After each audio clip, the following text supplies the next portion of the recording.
판서 진짜 오랜만에 하니까 힘들다.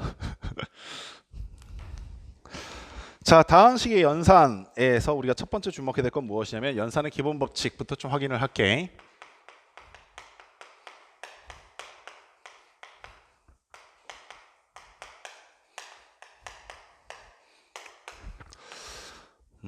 사실 다항식의 연산이라고 하는 것을 가장 짧게 압축하면 이런 뜻이야, 얘들아. 주목하는 문자에 대한 의미를 파악하고 있는가. 그러니까 우리가 x라고 하는 미지수를 이용해서 여태까지 표현했었던 그것들에 내가 주목하는 문자가 무엇인가라는 것을 너희가 정확하게 개념을 잡고 이용해 먹을 수 있는가라는 걸 묻고 싶은 게 이 단원의 총괄적인 얘기야. 근데 그것만 알고 있어서 문제를 못 풀진 않을 건데, 문제는 풀 건데, 문제는 뭐냐면 우리의 목적은 아까 말했던 것처럼 문제를 빠르게 그리고 정확하게 푸는 게 목적이다 보니까 좀 그 외적인 것들을 어떤 거에 유념해야 되는 걸 개념을 좀 확인해 볼게.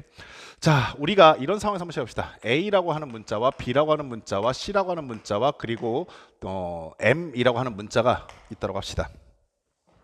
얘네들은 다 다항식이다 라고 얘기한 상태에서 시작을 할게. 짧게 확인. 다항식이 뭡니까? 그렇죠. 항이 여러 개인 식. 여기까지 됐어요? 항이 여러 개인 식을 우린 다항식 이렇게 얘기를 합니다. 그 안에는 단항식도 포함되어 있을 것이고 상수항만 중요한 것도 우리는 다항식의 종류라고 봅니다. 자, 이런 상황에서 기본 법칙이라는 것은 너희가 앞으로 자주 이용할 것이니까 당연히 잘 알고 계셔야 되는데 첫 번째 무슨 법칙이 등장하냐면 교환 법칙이라는 것이 등장해. 그리고 1학년 1학기 중간고사에 은근히 자주 문제에 묻는 것 중에서 다음 식에 정리하는 과정 중 어떠한 법칙이 사용됐습니까? 라는 문제가 은근히 자주 출제돼. 근데 조금 이따 선생님 말씀드릴 건데 은근히 이 쉬운 개념을 학생들이 몰라서 틀리는 경우가 덜어 있다 보니까 좀 주의해서 파악을 해봐. 그럼 교환 법칙이란 건 무엇입니까? 라고 하시면 어느 한 연산자가 처음에 정의가 돼야 돼. 즉 그냥 아무 이유 없이 교환 법칙 성립하니 이렇게 물을 수는 없어. 즉 어떠한 연산자를 주고 난 다음에 그 연산자에 대해서 교환 법칙이 성립합니까? 이렇게 묻게끔 되어 있는데 대표적인 것 중에 하나가 A라고 하는 다항식과 플러스 B라고 하는 다항식을 더한 값이나 자, 우리 보시면 A하고 B는 다항식이고 그 다음에 플러스라고 하는 연산자가 등장했잖아. 그러면 이 연산자를 기준으로 두 개의 다항식의 자리가 바뀌는 것을 우리는 B 플러스 A가 되는 것을 우리는 덧셈에 대한 교환 법칙이 성립한다 이렇게 얘기합니다. 너희가 두 가지를 확인해 볼 줄 알아야 되는데 선생님 방금 전에 덧셈에 대한 교환 법칙이 성립한다라고 얘기했으면 그러면 성립하지 않는 연산자는 무엇이 있을까? 혹은 또 성립하는 이거 말고 또 성립하는 연산자는 무엇이 있을까도 잠깐 생각해 볼 줄 알아야겠지. 자, 한번 쭉 생각해 보시면 곱셈에 관한 연산자는 어떻게 될까? 성립할까 안 할까? 그렇지. 얘도 성립하는구나 라는 것을 알 수 있어. 그러면 성립하지 않는 것은 뭐가 있을까? 역시 생각해 보시면 오케이. 우리가 보통 사칙 연산 이렇게 얘기하잖아. 사칙 연산 네 가지의 규칙의 연산을 말해. 덧셈, 뺄셈, 곱셈, 나눗셈이니까 우리가 지금 다루고 있지 않은 곱셈과 뺄셈과 나눗셈 어쩔 것인가 라는 것을 고민해 볼 수 있겠지. 아가들아 생각, 뺄셈은 어떻게 되겠니? 그렇지. 안 한다는 거 이해하시겠어? 오케이. 따라서 우리가 교환 법칙이 반드시 성립한다 이렇게 얘기하는 것이 아니라 어떠한 연산자에 대해서 성립하는지 확인해 볼 줄 알아야 한다. 오케이. 자, 두 번째. 그럼 교환 법칙 말고 또 무슨 법칙이 있습니까? 라고 하시면 결합 법칙이라는 것이 존재하는데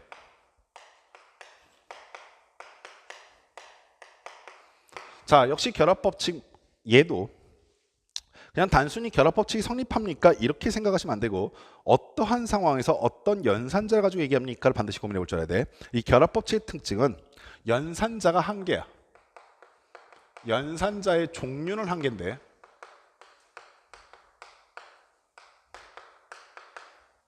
문제는 이 한 개의 연산자가 두 번 사용돼.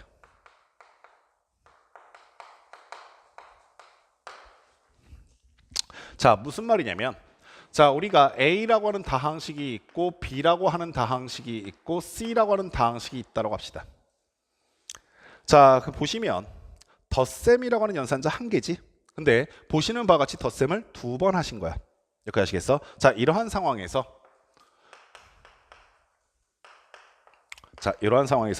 내가 앞에 있는 연산자부터 계산을 하나 뒤에 있는 연산자부터 계산을 하나 결과가 같습니까? 라고 묻고 있는 것이 바로 결합법칙이 성립합니까? 이렇게 묻고 있는 거다. 그러면 너희가 뭐 다항식이 아니라 실제 숫자 같은 걸 살짝 넣어봐서 계산해 보시면 아시겠지만 1 더하기 2 더하기 3이나 1 더하기 2 더하기 3이나 거기서 1, 2부터 계산하시나 2, 3부터 계산하시나 양변이 다 6이라는 걸 알 수 있잖아. 따라서 덧셈에 대한 결합법칙은 성립한다 이렇게 생각할 수 있게 되는 거지. 근데 그에 반해서 아까 전에 방금 전에 말씀드렸던 것처럼 그냥 단순히 되는 것만 확인하는 것이 아니라 되는 게 있으면 이거 말고 또 뭐가 될까도 생각해 보셔야 되고 두 번째 안 되는 건 또 뭐가 있을까 생각해 봐야 될 거 아니야. 그럼 아가들아 머릿속에 후다닥 생각되니 곱셈에 대한 결합법칙 성립할까 안 할까? 그렇지. 느껴지지? 뺄셈은 될까 안 될까? 자 모르겠으면 써보면 되는 거다. 자 1 마이너스 2 마이너스 3 1 마이너스 2 마이너스 3인데 앞에 있는 것부터 연산하시나 뒤에 있는 것부터 연산하시나 같냐 이렇게 묻고 있는 거잖아. 그러면 요거 계산해 보시면 마이너스 1 마이너스 3이니까 마이너스 4인데 여기는 요 값은 마이너스 1 플러스 1 되니까 2가 돼버리지. 이해하시겠어? 그래서 뺄셈에 대한 결합법칙은 성립하지 않습니다. 이렇게 얘기하는 거야. 여기까지 아시겠어? 오케이. 자 그리고 세 번째가 한 번씩은 다 들어보셨지 않았을까 싶은데 분배법칙이거든.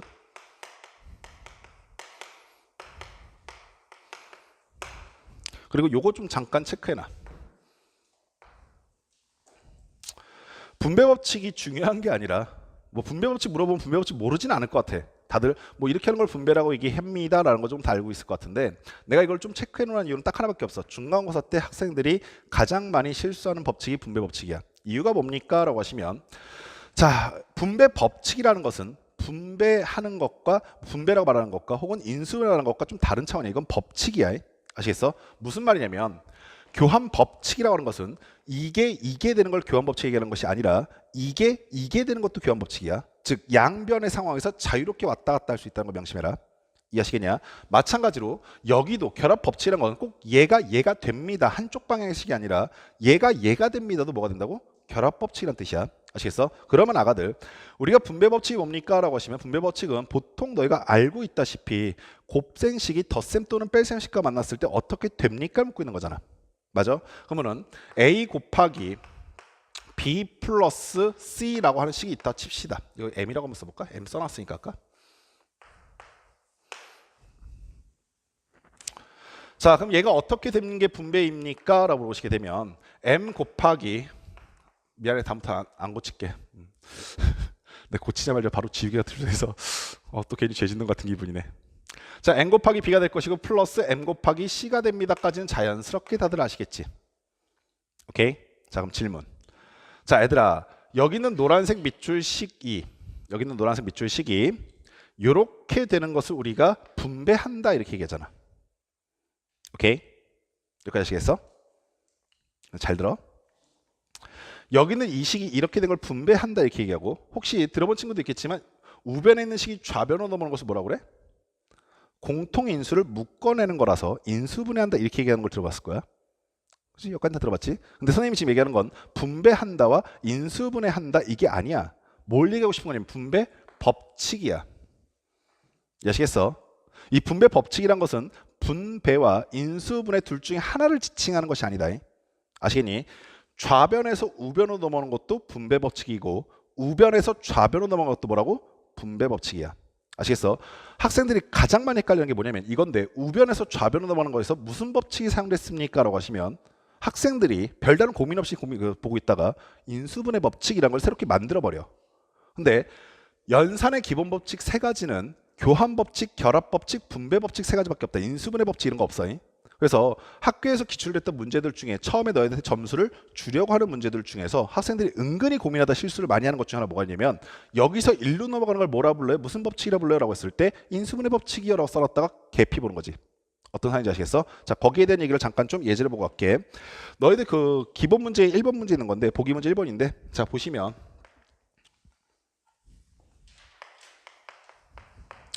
3a 플러스 3b 그리고 더하기 2b라고 되어 있는 식이 있어. 걔를 어떻게 정리하셨냐면 3a 플러스 3b 플러스 2b라고 정리하셨어. 그리고 난 다음에 얘를 최종적으로 어떻게 정리하냐면 3a 플러스 OB라고 정리했단다. 뭐 여기까지 너무나 자연스럽게 다들 되실 거야. 뭐 여기 앉아있는 친구들에 따라서는 너무나 자연스럽게 여기서 그냥 다이렉트 1로 오기도 하지. 근데 문제에서 묻고자 하는 것이 무엇이냐면 얘네들이 하나의 등호를 지날 때마다 무슨 법칙을 이용해서 지나갔느냐 읽어달라는 거야. 그러면 첫 번째 식에서 두 번째 식으로 넘어갔을 때 뭘 썼을까 고민해 보시면 얘는 간단하잖아. 덧셈 동일한 연산자 사용하고 있고 앞에서부터 계산하나 뒤에서부터 계산하나 똑같다. 뭐야? 결합법칙이지. 따라서 여기서는 우리가 결합법칙이 사용됐습니다라고 말하는데 주저함이 없지. 오케이. 자, 그런데 두 번째 식에서 세 번째 식으로 넘어갈 때 무슨 법칙이 사용했습니까? 라고 물어보시면 많은 학생들이 여기서 망설이기 시작한다고. 이게 뭐지? 어쩌란 얘기지? 라는 생각이 드는 거야. 그래서 3b 더하기 2b가 5b가 되는 게 무슨 법칙이 있어? 이거 교환 법칙인가? 뭐 이런 생각하는데 교환 법칙이 되려면 얘들 자리를 바꿔야 돼. 아시겠어? 잘 봐. 얘가 어떻게 얘가 됐습니까? 라고 하시면 b라고 하는 공통인수를 묶어내고 나서 봤더니 3 더하기 2 곱하기 b가 남았다는 얘기지. 근데 3 더하기 2는 뭐야? 5잖아. 그래서 5b가 되었습니다 라는 얘기가 되는 거야. 이해하시겠어? 그러면은 지금 보고 있는 왼쪽 좌변식에서 우변으로 넘어가는 과정이 아니라 우변식에서 좌변으로 넘어가는 과정을 하고 있다. 이해하시겠어? 오케이. 그래서 현재 여기서 무슨 법칙이 사용됐습니까? 라고 하시면 분배 법칙이 사용됐습니다 라고 쓸 줄 아셔야 한다는 얘기야. 이해하시겠니? 보통 학교 시험에서 앞부분에 학생들한테 긴장을 좀 풀려고 주는 문제들이 학생들을 긴장을 가중시키는 경우들이 있으니까 당황하지 마시고 바로 답을 쓸 수 있도록 하시기 바래. 자, 그 다음 얘기 좀 합시다.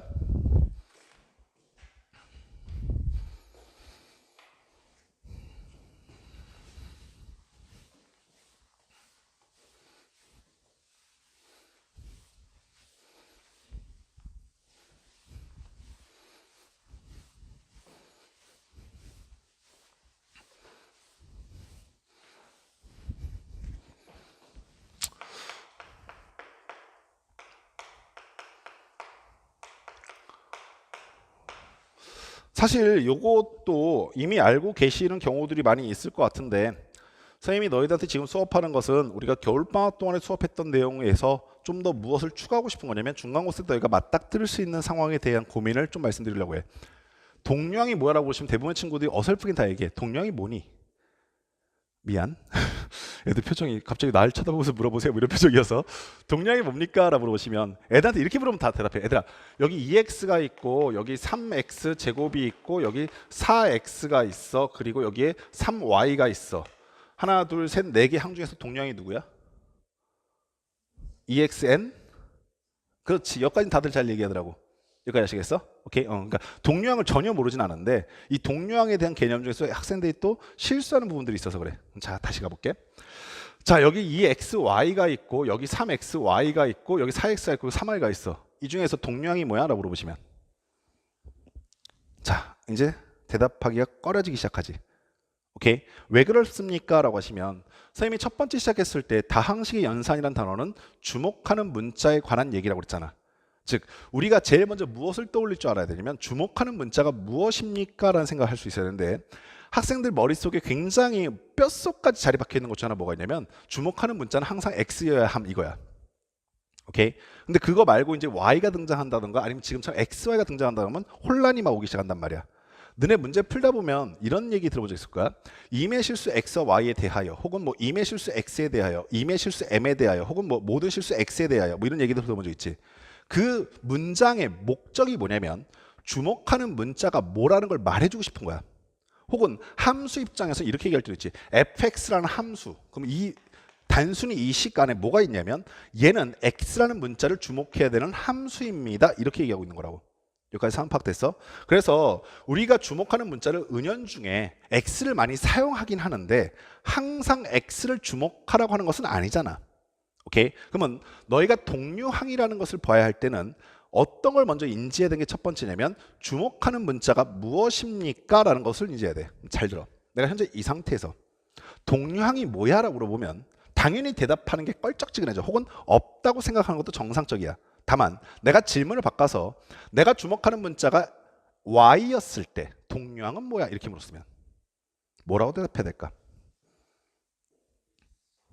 2xy 3x제곱 y 3y 그렇지 이렇게 가야 되는 거야. 즉 동류항이라는 것은 주목하는 문자와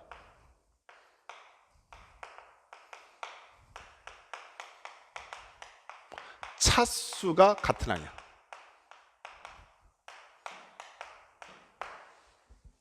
이게 동류항이야. 따라서 우리가 문제에서 동류항 따위를 판단하려 할 때는 일단 주목하는 문자가 무엇입니까? 라는 것을 반드시 확인하셔야 되고, 그러면서 걔네들의 차수가 어떻게 됩니까? 라는 것을 확인해 보겠다가 동류항이란다. 됐냐? 자, 이걸 내가 또 잠깐 왜 잡고 집어넣으냐면, 너희들 중간고사 때 이런 문제가 나온 적이 은근히 있어. 네모 빈칸 안에 수없이 많은 항들을 쫙 내려주고 난 다음에 다음 중 동류항끼리 올바르게 짝지은 것은. 오케이? 근데 주목하는 문자가 뭔지를 모르는 친구들은 그냥 X만 잡아내고 끝내버려. 이 말 무슨 말인지 아시겠어? 그러니까 만약에 현재 여기다 내가 몇 가지 항을 더 써버리고 난 다음에 다음 중 동류항끼리 올바르게 짝지어진 것을 이렇게 물어보면 학생들 입장에서 X는 눈앞에 바로 탁 보이니까 팍 찝는데, 이 문제를 조금 꽈버리기 시작하면 있는 대로 고르시오 이렇게 말해버리기 시작하면 이런 거 놓치기 쉽단 말이야. 이해하시겠니? 그래서 동류항이라는 것은 항상 주목하는 문자가 무엇인지를 확인하는 게 첫 번째 시작이다라는 것을 인지하고 계시고, 자, 이 개념을 이용해서 우리가 앞으로 어떤 얘기들을 해가기 시작할 거냐면 다항식의 연산을 하기 시작할 거야. 자, 다항식의 연산 첫 번째 덧셈 그리고 뺄셈에 대한 얘기를 좀 해봅시다. 정리하는 방법은 뭐 이미 알다시피, 그리고 굳이 적을 필요도 없다시피 알고 있을 건데, 하나의 문자에 관해서 정리합니다.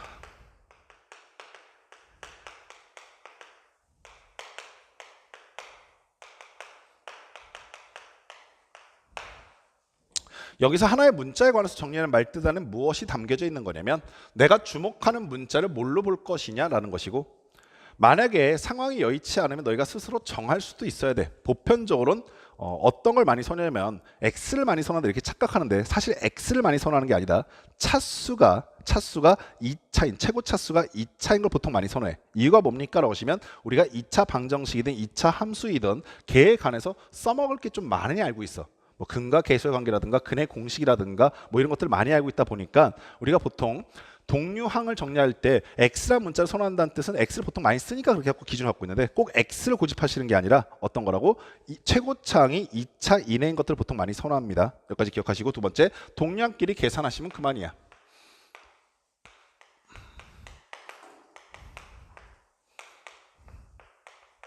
뭐 간단한 얘기니까 우리 빠르게 예제 하나 풀어보고 넘어가도록 합시다.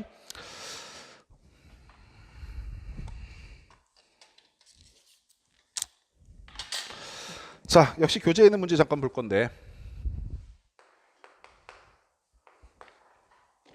자, 라지 P라고 하는 식을 어떻게 주셨냐면 4x제곱 y 그 다음에 플러스 7y 세제곱 그리고 x 세제곱이라고 주셨어. 그 다음에 라지 Q는 2x 세제곱 그리고 마이너스 y 세제곱 그리고 플러스 5xy 제곱이라고 주셨네. 자, 마지막으로 라지 R이라고 하는 식도 주셨는데, 얘는 마이너스 xy 제곱 그리고 마이너스 2x 제곱 y 그리고 마이너스 x 세제곱 그리고 플러스 y 세제곱이라고 주셨단다. 자, 이러고 난 상태에서 뭘 구해달라고 그랬냐면 p 마이너스 q 그 다음에 마이너스 5r에 대해서 계산해 달라는 뜻이야. 자, 아가들 잘 들어. 너희들이 전혀 고등수학 상을 안 배운 상태는 아니라고 생각하기 때문에 이거 풀라고 하면 못 풀 친구는 없다고 생각해. 그런데 선생님이 아까 전에 분명히 말씀드렸었지만, 수학을 할 때 개념이 왜 중요합니까? 라는 것은 너희가 현재 이런 개념들에서 말하고 싶은 게 무엇인지 정확한 의미를 파악한다는 뜻이야. 그러면 얘를 계산하다는 뜻이 너희들한테 얘 쓰고 마이너스 보고서 얘 쓰고 그 다음에 여기다가 5배 곱한 다음에 얘 쓴 다음에 빼란 얘기가 아니잖아. 이 말 아시겠어? 특히 이런 경험들 갖고 있는 친구들은 더욱더 이런 방법들을 연습하셔야 되는데, 내가 시험을 보다가 시간이 부족했어요 라는 뜻은 두 가지 의미를 갖고 있어. 하나는 어떻게 푼지 몰라서 고민을 많이 했을 때도 되지만, 두 번째 뭐냐면 쓸데없는 연산을 많이 하고 있어야.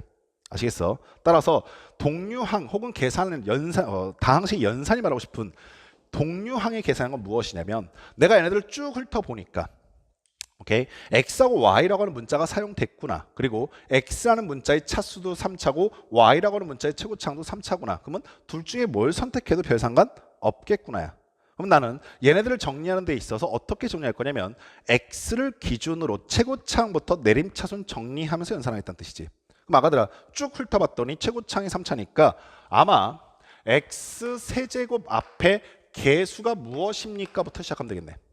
보시면 여기서는 1이 나오고 있을 것이고 q는 2가 있는데 빼라고 그랬으니까 마이너스 2가 들어올 것이고 r은 3차 항이 마이너스 5가 있는데 5배에서 빼라고 그랬으니까 플러스 5가 오겠다 이해하시겠어? 당연히 그 다음 고민은 무엇이 될 거냐면 x제곱차항은 어떻게 될 것인가의 고민을 바로 넘어가는 거지. 그럼 x제곱차항은 여기 보시는 게 4y를 갖고 있고 자, 두 번째 식 같은 경우는 x제곱이 없으니까 넘어가도 괜찮겠지. 마지막 식 같은 경우도 x제곱이 마이너스 2y인데 5배에서 빼라고 했으니까 플러스 10y라고 쓰시면 되겠네. 이해하시겠니? 자, 당연히 그 다음에 x에 관한 1차 항이다라는 고민이 될 것이고 x에 관한 1차 항은 첫 번째 식에는 없었고 두 번째 식에는 5y제곱인데 빼라고 했으니까 마이너스 5y제곱이 있을 것이고 자, 여기는 마이너스 y제곱이 있는데 거기 5배 해서 빼라고 했으니까 플러스 5y제곱이라고 쓰시면 되겠네. 자, 마지막은 상수항이니까 x 없는 것들만 쫙 갖다 쓰라는 얘기 아니겠냐? 따라서 7y 세제곱 먼저 갖다 쓸 것이고 자, 마이너스 y 세제곱 있는데 빼라고 했으니까 플러스 y 세제곱으로 올 것이고 마지막 식에는 y 세제곱이 있을 것인데 5배에서 빼라고 했으니까 마이너스 5y 세제곱이라고 갖다 쓰시면 되겠다라는 뜻인 거야. 이해하시겠니? 자, 그렇게 되면 이렇게 푸는 방법의 장점은 뭡니까? 라고 하시면 쓸데없는 식을 반복적으로 쓸 필요가 없기 때문에 그리고 최고차항부터 내림차순으로 정리한 거기 때문에 우리가 실수하거나 쓸데없는 과정을 겪지 않아도 된다는 뜻이다. 이해하시겠어? 자, 마지막 정리해 보시면 얼마입니까? 내가 여기서 갑자기 겁나는 게 내가 은근히 산수 되게 많이 틀리거든. 얘들아 당황하지 말고 이상한 표정 짓지 말고 그냥 선생님 저기 틀렸어요 라고 말해주면 돼. 알겠지? 자, 두 번째 여기는 어떻게 됩니까? 14고 그리고 보통 우리가 식을 정리할 때는 알파벳 순서대로 쓴다. 그래서 x제곱 y라고 써도 돼. 오케이. 자, 마지막은 여기는 0되니까 사라질 것이고 여기는 플러스 3y 세제곱인가? 이렇게 정리하시면 되겠다는 뜻이야. 이해하시겠습니까?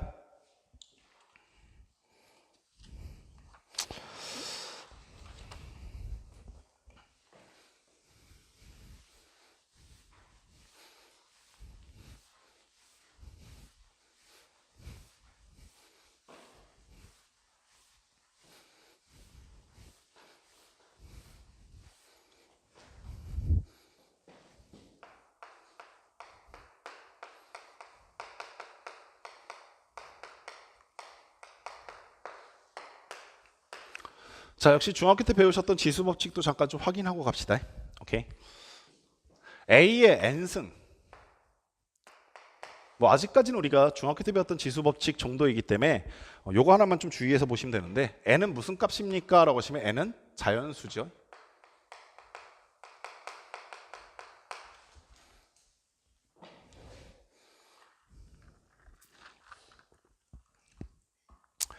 자, 얘들아 의미만 잠깐 생각해 볼게.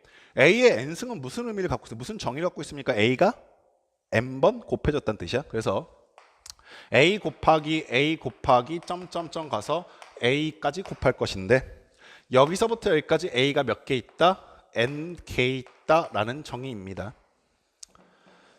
자, 이 지수의 정의 가지고 우리는 총 5개의 지수 법칙을 쭉 연산할 수 있게 되는데 예상할 수 있게 되는데 보시면 A의 n승 곱하기 A의 m승은 어떻게 됩니까? 라고 물으시면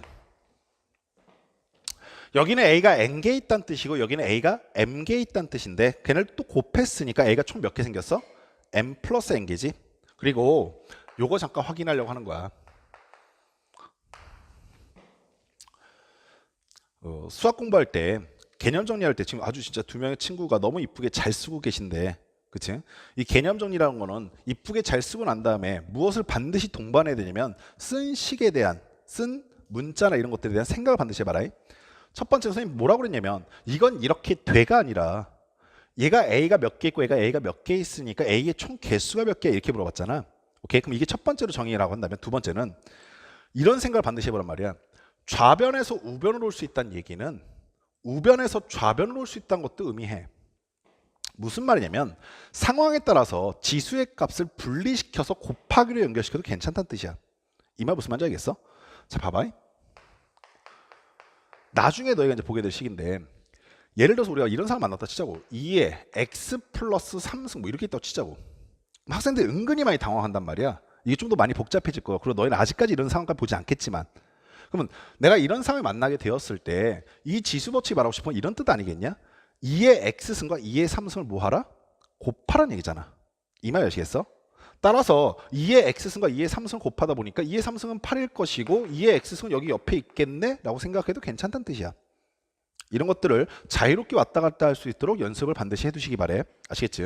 자, 세 번째는 이런 것도 역시 뭐 쉽게 넘어가 봅시다. A에 M승이 있는데 거기에 전체 N승이 되면 A의 개수는 몇 개입니까? 라고 물을 수 있겠지. 자, 그럼 현재 여기 있는 이 식은 A가 M개에 있는 식을 M번 곱하겠다는 뜻이잖아. 그럼 A의 총개수 몇 개? A의 MN개가 되겠다. 이해하시겠어? 자, 그리고 오늘 집에 가서 반드시 이런 생각 해보시라고 선생님이 방금 전에 이런 예 들어드린 거야.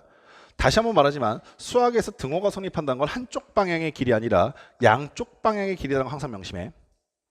아시겠어? 그러면 상황에 따라서는 내가 현재 이렇게 써져 있는 식에서 지수의 지수승으로 분리시킬 수도 있다는 얘기야.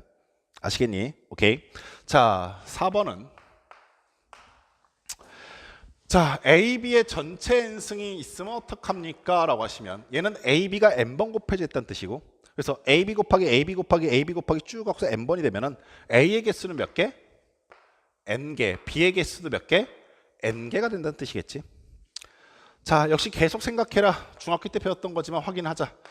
좌변에서 우변으로 넘어간다는 뜻은 이런 뜻일 거야. 마치 밑이 있을 때 이 밑의 값의 전체 N승은 각자 취해줘도 괜찮다는 의미를 볼 것이고, 두 번째는 지수승이 동일하면 묶어낼 수도 있다는 것이 우변에서 좌변으로 오는 식의 의미란다.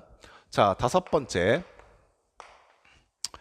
자, 역시 마찬가지 이유로 A분의 B의 전체 N승은 어떻게 됩니까? 라고 보시게 되면 A분의 B 곱하기 A분의 B 곱하기 A분의 B 곱하기 그래서 A분의 B가 N번 곱해졌다는 뜻이니까 역시 마찬가지로 분모의 A의 개수가 N개, 분자의 B의 개수가 N개가 된다는 뜻이고, 자, 좌변에서 우변으로 오는 것은 분수가 있어도 각자 취해줄 수 있다. 역시 마찬가지로 분모, 분자의 동일한 지수승은 묶어낼 수 있다는 뜻으로 양쪽의 의미를 항상 갖고 있다는 거 명심. 솔직히 얘기해서 겨울방학에서 여기에 대한 예제만 지금 엄청나게 풀고 있을 거야. 근데 그건 선생님 좀 스킵을 할게. 오케이. 자, 여섯 번째. 자, A의 M승 나누기 A의 N승은 어떻게 됩니까? 라고 하시면 나중에 그리고 너희가 지수의 확장이라는 것을 배우기 위해서도 굉장히 중요한 성질 중에 하나니까 반드시 기억을 잘 해두고 계시기 바라는데, 자, 얘가 의미하는 건 무슨 의미입니까? 라는 걸 잠깐 생각해 보시면 분자에 A가 몇 개 있다? 분자에 있는 A는 M개다지. 그에 반해서 분모에 있는 A는 몇 개다? 그렇지, N개가 된단 말이야. 이해하시겠어? 즉 내가 지금 분자에 써져 있는 A의 개수는 M개일 것이고 분모에 써져 있는 A의 개수는 N개인 상황의 식인 거잖아. 여기까지 됐냐? 그럼 아가들아 생각 좀 해봐. 내가 현재 20분만 할 수 있는 거 하나밖에 없어. 약분밖에 없지 않겠냐? 그럼 약분을 쭉 하고 나니까 A가 어디에 남을까라는 걸 판단하는 게 M의 개수가 큰가 N의 개수가 큰가 이거 아니겠어? 그래서 M이 M보다 크다는 뜻은 무슨 의미냐면 분자의 A가 더 많았을 땐 뜻이야. 이 말 아시겠니? 그럼 아가들 생각 몇 개 남아요? 라고 하시면은 M에서 N개를 뺀 거만큼 남겠다 이해하셨냐? 됐니? 자, 그럼 두 번째 M이 N과 같으면 어떻게 돼요? 라는 뜻은 분모의 A의 개수와 분자의 A 개수가 같다는 뜻이니까 다 약분되고 뭐 남겠어? 그렇지, 1 남겠지. 됐니? 자, 마지막으로 만약에 분모의 개수가 더 많을 수도 있지 않겠니? 분모의 개수가 더 많게 되면 약분 다 하고 분모의 A가 남을 것인데 몇 개나 남겠어? 라고 하시면은 A의 N개에서 M개를 뺀 거만큼 남겠다 되셨냐? 너희가 나중에 지수라고 하는 단어를 배우게 됐을 때 굉장히 중요한 정수 단위로 지수를 확장시키는 굉장히 중요한 기준식이니까 왜 이런 현상이 나타났는지 잘 기억해두고 계시기 바랍니다.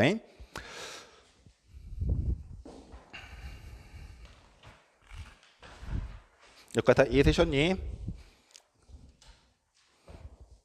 자, 역시 예제 하나 풀어보고 다음 연산 넘어갑시다.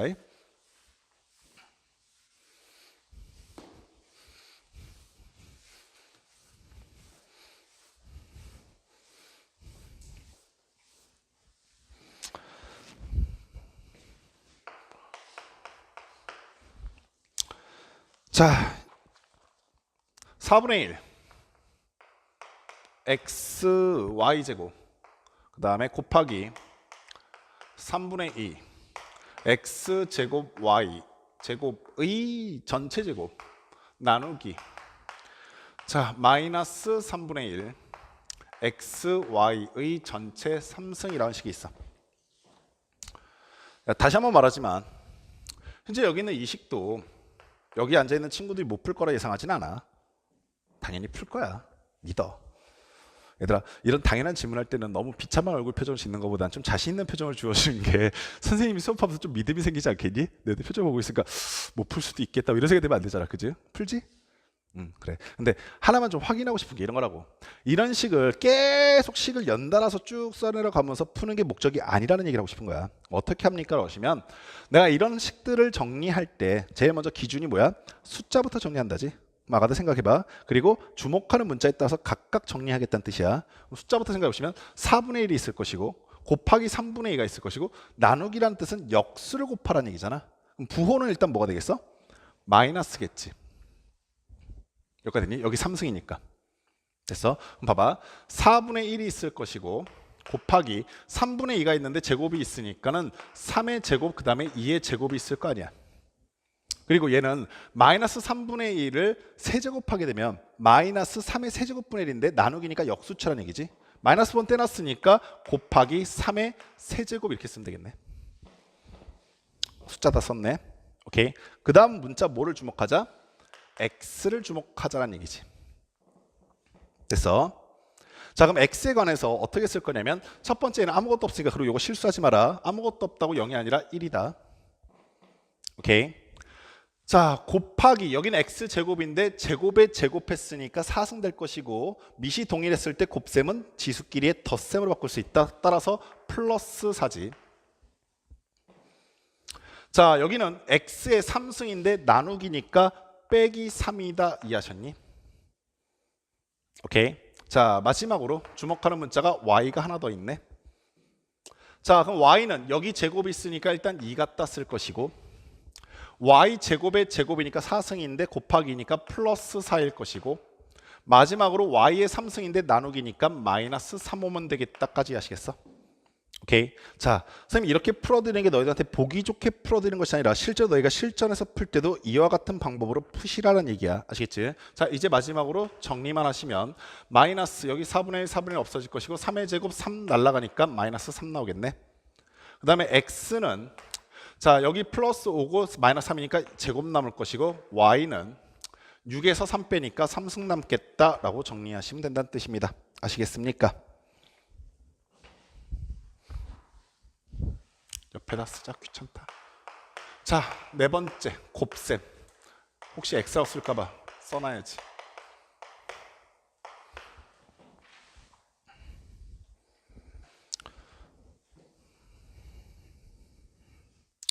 자, 우리가 아까 전에 배웠었던 분배 법칙이라는 것을 잘 적용시켜서 문제를 정리한다라는 것을 먼저 명심하시고 이 다음으로 연달아 이제 두 가지 등장하는 게 이 수학의 정석이 단원명이 조금 다른 책과 다르다고 했잖아. 근데 사실 이게 나쁘다고 볼 수는 없어. 왜냐면 수학의 정석을 이렇게 해놨더라고. 곱셈 정리를 먼저 해놓고 그 다음 바로 그 다음 단은 인수분해로 넘어가게 돼 있어 지금. 그치? 근데 다른 책들을 보면은 인수분해를 바로 넘어가는 게 아니라 뭐 나머지 정리 이런 것이 먼저 등장하고 난 다음에 인수분해가 나오게 되거든. 근데 선생님 생각에도 곱셈 정리를 배우고 난 다음에 인수분해로 바로 넘어가는 게 조금 더 스마트해. 이유가 뭐냐면 곱셈 공식이나 인수분해는 똑같은 과정이 사실 역과정이거든. 근데 아마 교과서 편찬하신 분들이 뭐 목적이 있으셨겠지만 굳이 한번 변론해 보자면 애들 그 사이에 좀 익숙해져라 라는 목적을 담고 있겠지만 익숙해져 있길 바란다잉. 좀 이따 확인해 볼 건데 혹시 모르는 것도 마지막까지 다 익숙해지게 만들어 두세요. 자, 분배 법칙을 적용시킬 것이고 곱셈을 정리할 때 우리가 어떻게 식을 바라볼 것이냐라는 얘기인데 자, 뭐 당연한 얘기지만 분배 법칙을 사용할 겁니다.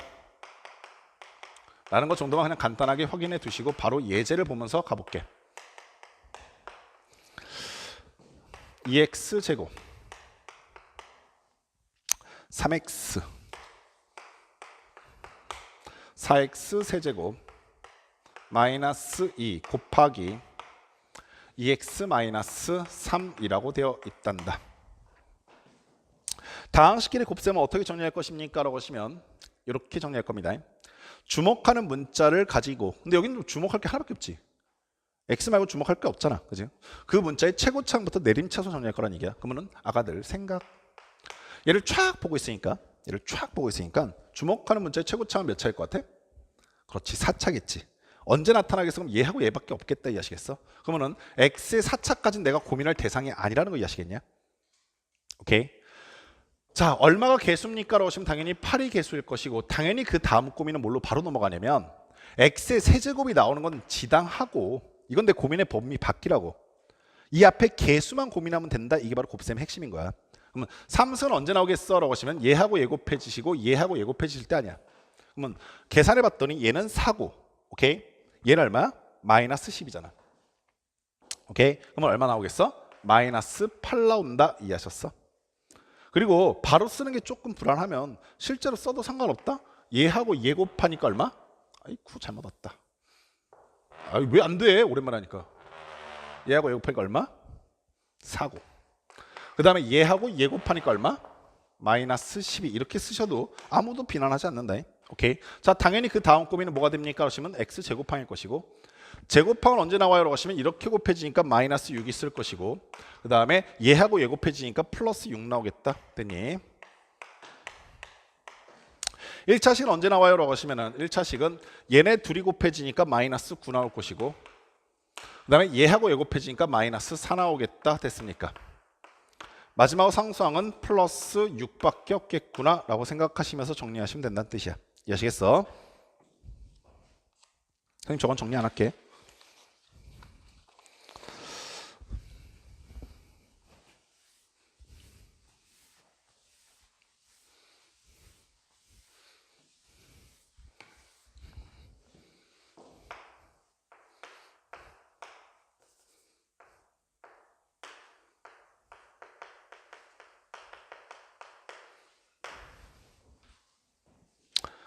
다항식의 나눗셈, 이 사실상 수업 다항식 연산의 가장 중요한 핵심이죠.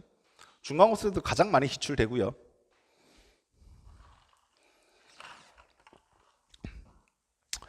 두 가지 행위를 좀 인지하셔야 되는데, 첫 번째는 다항식을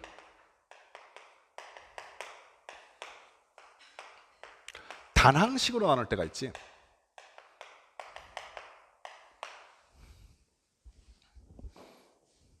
이건 사실 크게 문제가 되지 않는다고 인지하는 경우가 많이 있는데, 오히려 아무 생각이 없다 보니까 나중에 수학 문제 풀다가 먹먹해지는 경우들이 생기더라고.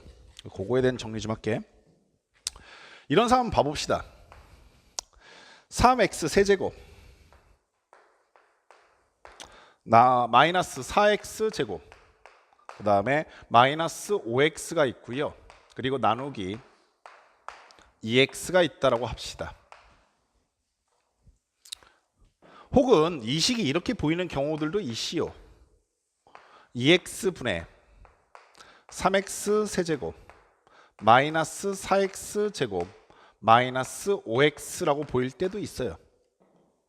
아마 너희들이 많이 보게 될 식은 이 식이 훨씬 더 많이 보게 될 거야. 그러니까 고등학교 1학년 때뿐만 아니라 앞으로. 오케이? 선생님이 가끔 답답하고 가슴이 먹먹해질 때 언제냐면, 이런 식을 만났을 때 애들이 어찌할 바를 몰라 하는 거. 그러니까 애들이 여기 생각해서 요거까지는 다 온다. 인수분해를 하고 난 다음에 공통인수를 약분하려고까지는 다 해. 거기까지는 다 기본적으로 한다니까. 그래서 선생님 x로 나눠요 이렇게 얘기하는데, 사실 그보다 더 중요한 개념이 뭐냐면, 인수분해 되면 좋지. 근데 인수분해 안 됐을 때 뭐 할 수 있냐라고 하시면, 분모의 항은 하나고 분자의 항이 덧셈 또는 뺄셈으로 연결되어 있잖아. 그럼 반드시 끊어볼 줄 알아야 돼. 무슨 말인지 아시겠어? 애들이 이거 역과정을 정말 잘하거든. 끊어서 한번 식을 써볼게. 끊어서 식을 써보면 첫 번째 나오는 식은 2x분의 3x 세제곱이니까 숫자는 2분의 3일 것이고 남는 건 x제곱 남겠지. 두 번째 식은 마이너스 부호 나올 것이고 숫자는 2 남을 것이고 x는 하나 남겠네. 마지막 식은 부호는 마이너스이고 숫자만 2분의 5가 남겠다. 이해하시겠어? 뭐냐면 여기서 일로 오는 걸 우리가 뭐 한다고 그래? 통분한다고 그래. 그치? 반대로 여기서 일로 오는 걸 나눗셈 하는 거야 지금. 이해하시겠어? 양쪽 다 자유롭게 오고 갈 수 있도록 훈련을 해두셔야 되는데 학생들이 두 개 이상의 분수식을 봤을 때, 유리식을 봤을 때 통분하는 것까지는 어찌어찌 들어가거든? 근데 통분한 걸 다시 찢어내는 거에 되게 야박해. 그리고 나중에 너희가 좀 더 독특한 몇 가지 스킬들을 배우게 될 건데 뭐 이항분리라든가 아니면 부분분수꼴이라든가 이런 걸 배우게 될 건데 그런 거 하다 보면 학생들이 딱 막혀있는 고지식이 뭐냐면 약분이 되지 않으면 난 여기서 생명을 다 하겠다 뭐 이런 비장함을 갖고 있다고. 근데 약분이 능사가 아니라 분자의 항이 여러 개고 분모의 항이 한 개면 항상 끊어서 보는 연습을 갖고 계셔야 한다. 아시겠죠? 자, 두 번째는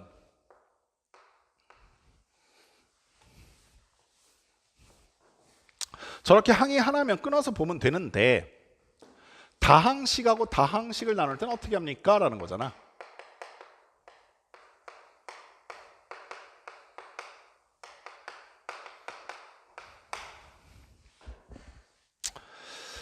역시 이렇게 가봅시다.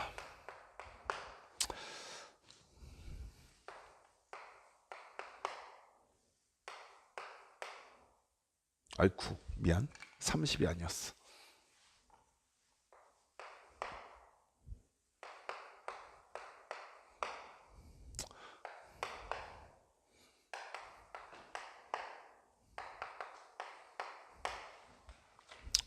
자, 30 플러스 3x 5제곱 마이너스 x 세제곱을 3 마이너스 2x제곱 플러스 x 세제곱으로 나눠주세요 라는 상황이야.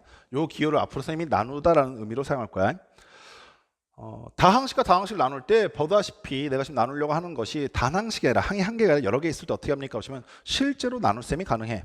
그래서 우리가 현재 여기 있는 이 식을 노란색 네모 박스라고 하시고 여기는 이 식을 주황색 네모 박스라고 합시다요. 그럼 아가들아 1차적으로 이런 상황이라는 것부터 인지하셔라. 노란색 네모 박스를 뭘로 나눈 거냐면 주황색 네모 박스로 나누신 거야. 여기까지 됐니? 그랬을 때 어떠한 결과가 나옵니까? 라는 얘기를 시작하는 거야. 오케이, 인기 됐을까? 오케이. 자, 그러면 실제로 이것을 어떻게 구할 수 있습니까? 라고 하시면 실제 나눗셈이 가능하다는 뜻인데 나눗셈 하는 방법은 다들 한 번 정도 들어봤지? 최고차 앞에 개수와 차수를 맞춰가면서 나눈다. 그래서 우리가 실제 나눗셈 식을 쓸 수 있도록 이렇게 쓰시고 노란색 네모 박스의 위치는 여기 그 다음에 주황색 네모 박스의 위치는 여기에 배치시킨 후에 최고차항의 차수와 개수를 맞춰가기 시작하는데 자, 이거 쓸 때 그냥 이대로 쓰면 좀 불편하니까 최고차항부터 내림차순 정리하시면 3x 미안 그리고 선생님 이거 미안한데 너희는 지울 필요 없어. 너희는 지울 필요 없고 선생님이 이게 좀 식이 길게 내려가거든. 어저께 풀어봐서 알아. 그래서 옆에다 다시 쓸게. 좀 길게 내려가서 너희는 다시 쓸 필요 없어.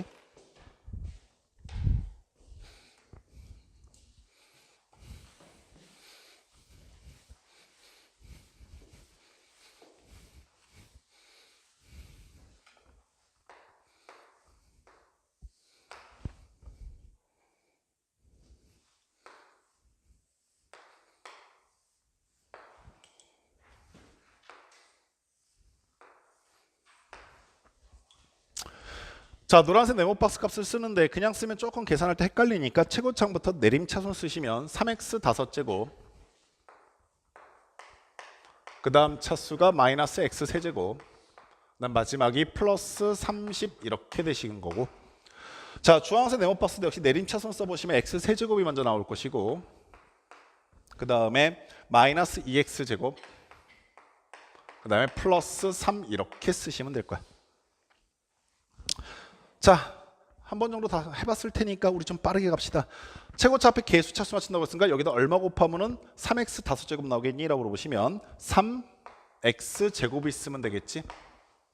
자, 그래서 각각 다 곱해보시면 3x 5제곱 나올 것이고 마이너스 6x 4제곱 나올 것이고 플러스 9x 제곱이 나오게 돼. 그리고 그 두 식을 빼는 거야. 자, 당연히 3x 5제곱은 없어질 것이고 그 다음에 당연히 4차식인데 아가들아 잘 봐. 이거 뭐 정석에 보면은 혹은 다른 책에서는 뭐 순서를 뭐 빈칸을 비워놓고 이렇게 하는데 굳이 빈칸 이런 거 비워놓을 필요 없다. 내린 차순의 차수의 개념만 정확하게 갖고 있으면 되고 위에 있는 식에서 아래 있는 식을 뺀다고 했기 때문에 밑에 있는 식의 부호를 바꿔준다는 생각만 갖고 있으면 돼. 그러면 4차항은 얘밖에 없으니까 당연히 6x 4제곱이 플러스로 나온다 이해하시겠어? 3차항은 마이너스가 있고 여기는 없으니까 마이너스 x 세제곱이 나올 것이고 여기 제곱차항인데 마이너스 9x 제곱 될 것이고 1차항 없고 플러스 30은 그냥 그대로 빠질 거 없이 내려오겠지. 이해하시겠니? 자 그럼 다시 그 다음 차수는 어떻게 됩니까? 지금 6x 필요할 것이어서 여기 6x 갖다 쓰실 거고 자 6x 갖다 맞춰보시니까 6x 4제곱 나올 것이고 그 다음 마이너스 12x 세제곱 나올 것이고 그 다음 플러스 18x 나오게 될 것이고 역시 두 식을 뺄 거야. 됐죠? 역시 빼게 되면 얘는 사라질 거고 3차식은 여기 있는 것에 여기 있는 걸 빼는 건데 얘가 플러스 되는 거잖아. 그래서 플러스 12 마이너스 1이니까 11x 세제곱 남을 것이고 제곱차수는 얘밖에 없으니까 마이너스 9x 제곱 될 것이고 1차식은 얘밖에 없는데 마이너스 18x이고 상수항은 뺄 게 없으니까 플러스 30이지. 자, 또다시 얼마 돼 있으면 됩니까? 그럼 플러스 11이라고 하는 개수가 필요할 것이고 11x 세제곱 나올 것이고 마이너스 22x 제곱 나올 것이고 플러스 33 나온다 됐니? 역시 마저 빼보시게 되면 얘네들은 사라질 것이고 여긴 플러스 됐으니까 13x 제곱 나올 것이고 마이너스 18x 내려올 것이고 마이너스 3까지 내려오겠다 이해하셨어? 자, 이 상황에서 우리가 나눗셈이 끝났다라고 느끼는 것은 내가 지금 주황색 박스 자리에 있는 것의 차수보다 낮은 차수가 나오기 시작했을 때 나눗셈 더 이상 진행하지 못한다 이해하시겠니? 따라서 마지막에 현재 여기 있는 이 값을 우리가 녹색 네모 박스라고 할 것이고 얘를 나머지라고 부를 거란다. 그리고 가장 위에 써져 있는 얘를 빨간색 네모 박스라고 할 것이고 얘를 목이라고 부를 거야.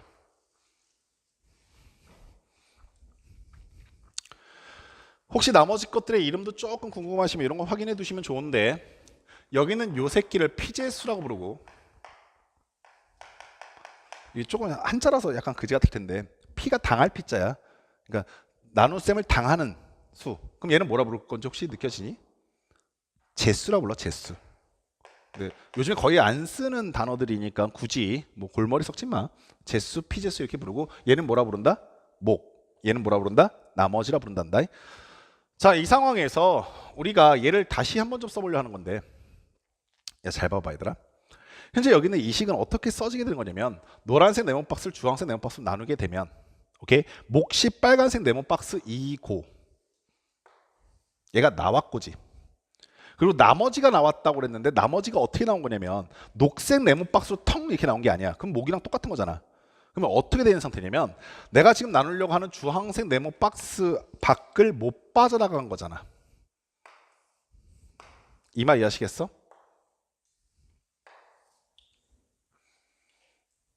여기까지 이해되셨니? 잘 상황 파악이 안 되면 우리 이런 거 한번 해봐라. 14를 5로 나누게 되면 오케이? 몫이 얼마고? 2고 나머지가 얼마야? 3대. 그리고 여기다 플러스 4 이렇게 쓰면 안 되잖아. 어떻게 써야 되냐면 5분의 4 이렇게 썼잖아. 어떤 상황인지 아시겠어? 여기도 똑같은 상황인 거야. 됐니? 자, 너희가 현재 이 식에서 첫 번째로 느끼게 될 것은 무엇이냐면 다항식끼리의 나눗셈이 가능하다고. 오케이? 그리고 뭐 우리가 나중에 이제 뭐 나머지 정리라든가 뭐 인수 정리라든가 이런 걸 배우게 되면서 이 다항식의 나눗셈을 잘 안 하게 되긴 맞거든. 근데 이 의미가 중간고사 때는 굉장히 중요해.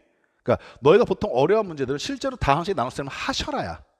아시겠어? 해봐야 된다. 이게 첫 번째야. 두 번째는 어떤 의미를 갖고 있냐면 내가 지금 나머지와 몫이라는 것이 어떻게 구해졌습니까에 대한 생각을 반드시 하셔야 되는데 현재 내가 지금 알고 있는 요 식을 조금 우리가 보기 좋게 정리해 보시면 양변에 주황색 네모 박스를 곱해줘도 괜찮잖아. 좌변에 남는 게 무엇이냐면 노란색 네모 박스가 남을 거야. 얘는 어떤 구조로 가게끔 되어 있냐면 자, 내가 얘를 주황색 네모 박스로 나눴을 때 곱했으니까 여기 곱해지겠지? 그때 빨간색 네모 박스랑 곱해지는 식이 하나 생길 것이고 그리고 마지막으로 나머지 부분 녹색 네모 박스가 등장하게 되는 구조로 바뀌어. 우리가 현재 만약에 여기 있는 요 식을 뭐 AX라고 하는 식이라고 하자. 이때 주황색 네모 박스를 우리가 BX라고 하는 식이라고 합시다. 그럼 빨간색 네모 박스는 QX라고 우리가 보통 자주 사용하게 되는 몫이라는 의미를 갖게 될 것이고, 녹색 네모 박스는 나머지를 보통 의미하는 RX라는 식으로 바뀌게끔 표현하게 되면, 자, 얘를 한글로 써보시면 이런 뜻이 돼. AX를 BX로 나누면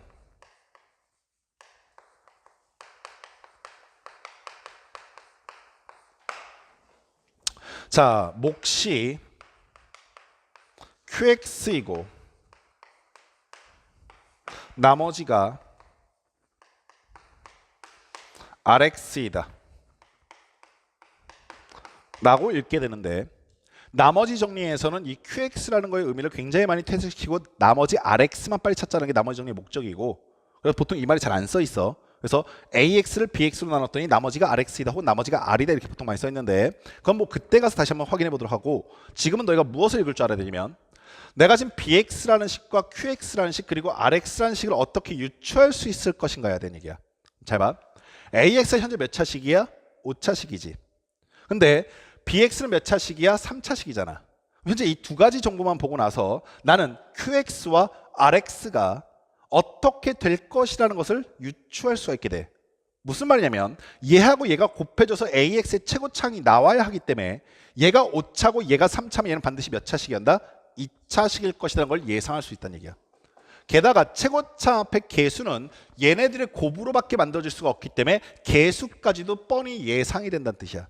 여기까지 아시겠어? 두 번째는 현재 얘네들을 가지고 얘의 최고차 앞에 개수까지 맞춰냈으면 그 다음은 내가 나눈 제수가 BX가 3차식이기 때문에 더 이상 나눠줄 수 없었던 나머지는 반드시 몇 차이어야 한다? 2차 이하여야 한다는 뜻이야. 어떤 상황인지 알겠어? 이런 식의 구조를 너희가 반드시 염두하고 있지 않으면 생각 외로 정말 많은 학생들이 중간고사 때 낭패를 보는 구역 중에 하나가 나머지 정리 실제로 다항식 나눌 셈인 경우가 되게 많이 있는데, 고난이도 문제도 굉장히 많이 출제돼 있어. 그런 경우에서 이런 식의 구조를 반드시 인지하고 이용해 먹을 수 있도록 하셔야 한다. 아시겠습니까? 오케이. 나쁜 놈. 왜 우리 애를 떨어뜨려?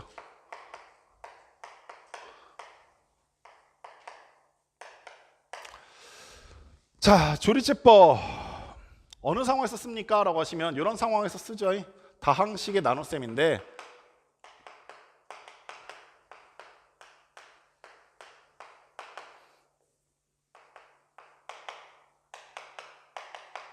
다항식과 다항식을 나누긴 나누는데요, 우리가 나누려고 하는 제수가 1차식일 때만 사용이 가능합니다.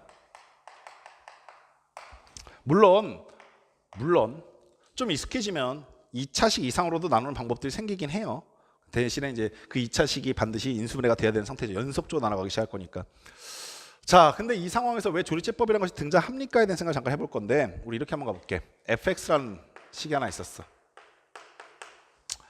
이 fx라는 식은요, ax 세제곱 플러스 bx 제곱 플러스 cx 플러스 d라고 생긴 3차식이라고 합시다. 두 번째, 내가 지금 나누려고 하는 1차식은요, x-알파라고 하는 1차식이라고 할게요. 이 두 식을 나눴을 때 어떻게 됩니까? 라고 하시면 현재 이 식의 의미가 선생님이 아까 전에 무슨 색이라고 그랬는지 까먹었어. 아무튼 좌변에 등장하게 되겠죠. 오케이, 노란색 식이었었나요? 네.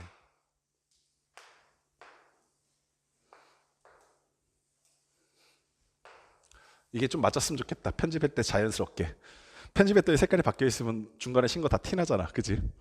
자, 두 번째, 내가 지금 나누려고 하는 이 식이 주황색 네모 박스 식이 되겠죠.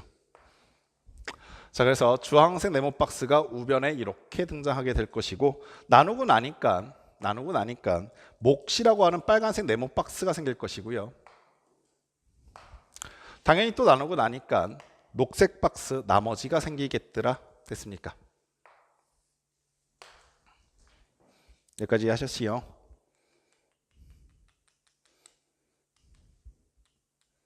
됐습니까? 오케이. 자, 그러면 일단 배치부터 해보시면 여기 있는 요식이 ax 세제곱 플러스 bx 제곱 플러스 cx 플러스 d라고 써지게 될 것이고, 녹색 박스가 주황색 박스가 x 마이너스 알파 이렇게 써지게 될 겁니다요. 오케이. 자, 이번에는 아까 전과 다르게 이렇게 한번 접근해 봅시다. 실제로 다항식 나눠볼 수도 있지만, 다항식 나눠보는 것도 가능하지만 어떤 방법 한번 접근해 볼 거냐면, 선생님이 이렇게 식을 쓰고 난 다음에 이 빨간색 네모 박스와 녹색 네모 박스에 대한 유추를 해볼 수 있었다고 했잖아. 그럼 아가들 생각. 빨간색 네모 박스는 몇 차식이겠롱? 그렇지, 2차식이겠지. 여기까지 하시겠어요? 그래서 내가 현재 여기는 이 빨간색 네모 박스에 들어갈 식을 x제곱 플러스 mx 플러스 n이라고 써보려 합니다. 여기까지 되셨시요? 오케이. 자, 두 번째. 그럼 내가 얘하고 얘가 곱해서 3차식이 나온 것까지는 됐고, 그 다음에 녹색 네모 박스는 몇 차식이게롱? 라고 물어보시면 얘는 뭐가 되겠다? 그렇죠. 상수항이 될 거니까 라지 R이라고 한번 써볼게요. 여기까지 어떤 상황인지 아시겠죠? 그럼 이건 분명하지 않겠습니까? 내가 얘네들을 곱해서 전개했을 때 걔가 누가 돼야 한다? 얘가 돼야 한다라는 항등식의 상황이 될 거라고요. 여기까지 되셨어요? 나중에 항등식에서 좀 더 자유롭게 다뤄봅시다. 그러면 전개해서 정리 좀 해볼까요? 최고차항부터 생각해 봤더니 최고차항은 이렇게 되겠네. 얘하고 얘가 곱해지는 게 3차식일 거니까 3차식은 L, X 세제곱이 나오시겠네요. 2차식은 어떻게 나옵니까? 라고 하시면요, 얘하고 얘가 곱해질 것이고 얘하고 얘가 곱해지겠지. 따라서 플러스 첫 번째 거는 m이 하나 있을 것이고요, 그 다음에 n애들 곱하니까 마이너스 L 알파 X 제곱이 나오겠다. 이해하셨어? 1차식은 어떻게 됩니까? 라고 물으시게 되면 얘하고 얘가 곱해질 것이고 얘하고 얘가 곱해질 것이니까 n 곱하기 n 마이너스 m 알파가 나오겠네요. 상수항은 뭐가 됩니까? 라고 하시면 얘하고 얘가 곱해진 거하고 얘가 있겠죠. 그래서 플러스 r 더 마이너스 n 알파가 등장하게 되겠다. 되십니까? 그럼 우리가 이 식하고 이 식이 같다라는 뜻은 최고차 앞에 개수끼리 같다라는 의미가 될 테니까 걔네끼리 개수를 좀 비교해 보시면 첫 번째 찾는 식은 이거겠네. A는 뭐가 된다? L이 되네요. 그죠? 두 번째 B는 뭐가 됩니까? 라고 물으시게 되면 B는 2차식 앞에 개수니까 m-l 알파가 되시겠죠. C는 뭐가 됩니까? 라고 하시면 C는 n-m 알파가 되겠다. D는 뭐가 됩니까? 라고 하시면요, D는 r-n 알파가 되겠다 라고 예상할 수 있겠네요. 되시요? 근데 보세요. L이 뭐라고 그랬냐면 A라고 그랬거든. 그죠? 따라서 얘는 뭐가 바뀔 수 있냐면 m- 갖다가 집어넣게 되면 L자리에 A 갖다 집어넣으면 A 알파 이렇게 되시겠지. 두 번째,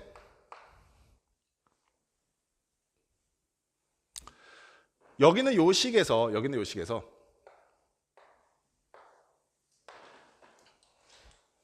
내가 현재 목적이 뭐냐면 현재 목적이 A와 B와 C, 그러니까 M과 N과 L 값을 잡고 싶은 거거든. 그러니까 A와 B와 C와 D 값을 알고 싶은 게 아니라 L과 M과 N 값을 잡고 싶은 거거든. 이유가 뭐야라고 하시면은 내가 지금 찾고 싶은 식이 얘하고 얘잖아.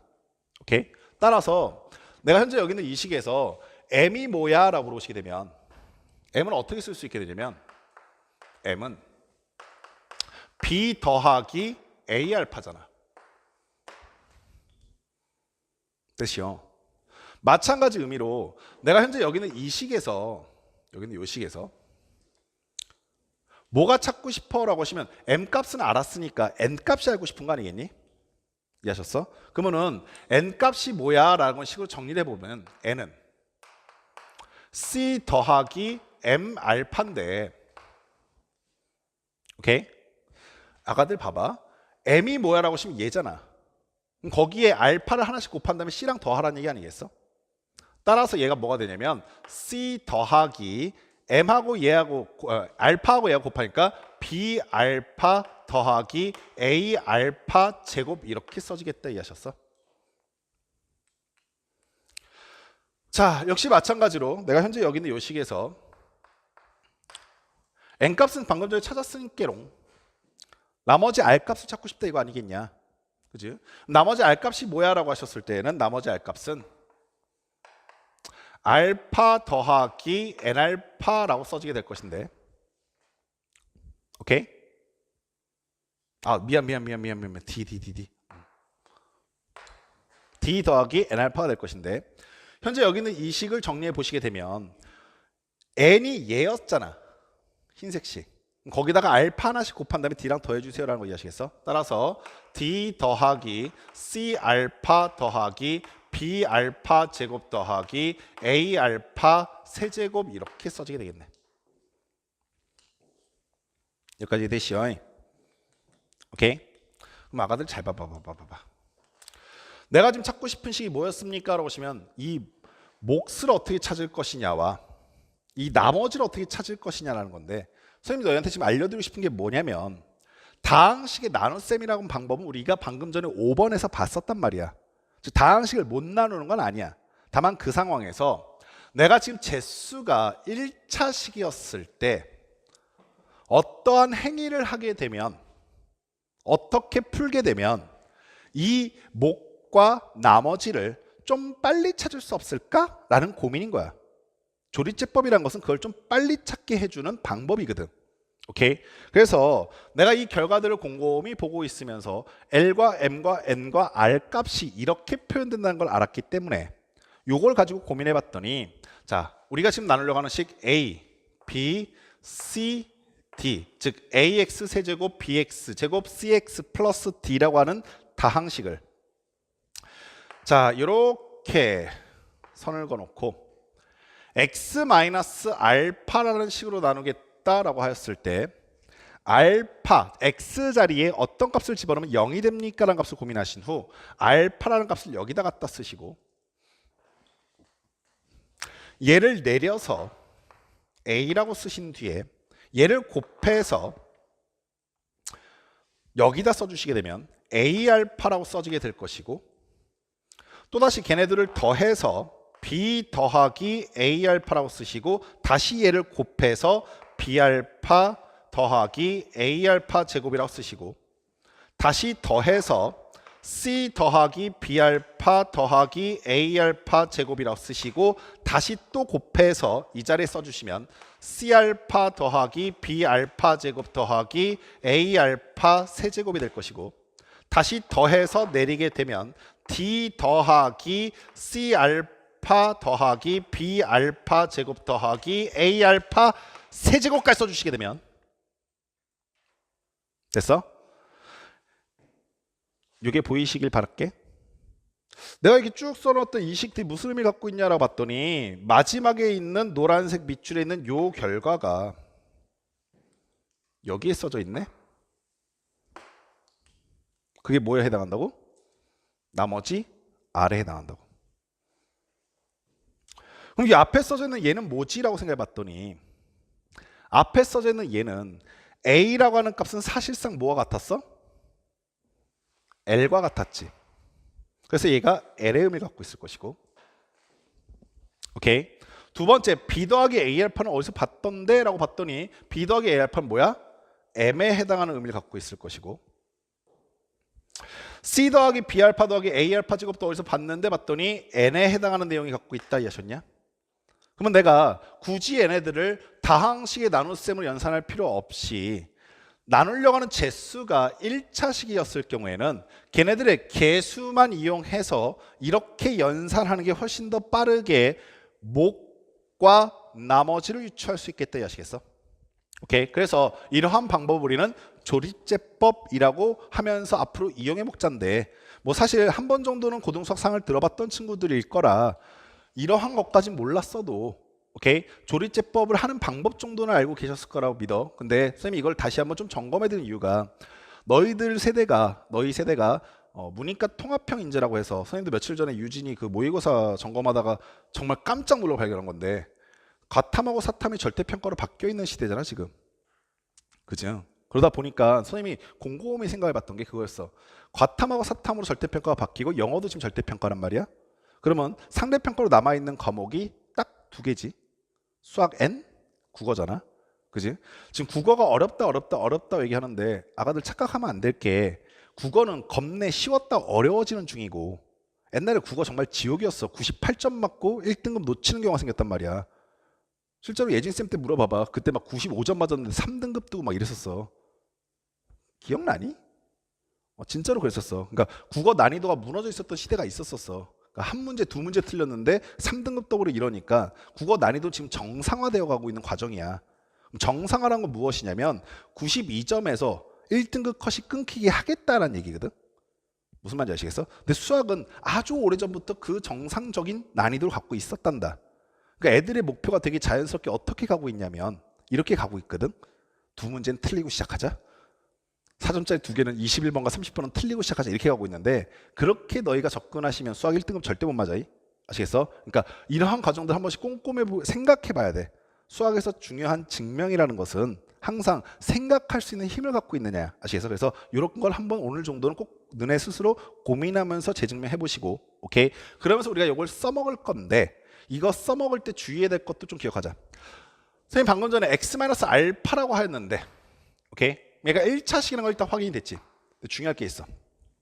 얘가 꼭 x-알파가, 즉 이 자리에 알파가 써지는 게 x-알파 하나밖에 없습니까? 그럼 그렇진 않다고. 무슨 말이냐면 예를 들어서 x-2라고 하는 식이 있을 때 여기 자리에 뭐 쓰겠어? 2 쓰겠지. 근데 2x-4라는 식이 있어도 여기다 뭐 쓰겠어? 2 쓰겠지. 근데 그때 이 식으로 나눴을 때 나머지는 어차피 똑같을 수밖에 없긴 한데 뭐는 달라질 수밖에 없다? 그렇지. 목은 달라질 수밖에 없어. 왜? 최고차폐 개수가 달라졌으니까. 어떤 상황인지 아시겠어? 그래서 조리제법을 사용할 때는 1차식으로 나눈다는 것 외에 얘네들이 어떤 식의 상태냐, 즉 1차 차폐 개수가 어떤 상태냐에 따라서 내가 고려할 부분이 달라진다는 것도 같이 기억해 두고 계셔라. 그래서 요거에 대한 예제도 하나 풀어보고 우리 기본 문제로 이제 넘어갑시다.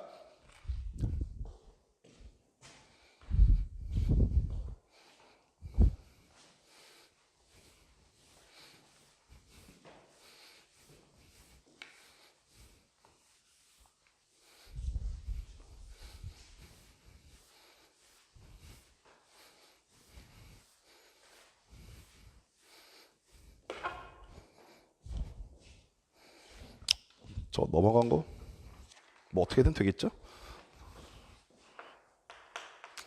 얘들아 혹시라도 저기 넘어간 게 너희가 나중에 궁금하진 않겠지? 아마 저긴 안 들어갈 거야. 저 선 넘어가면 안 보일 거거든. 저거 정도는 알아서 유추하세요.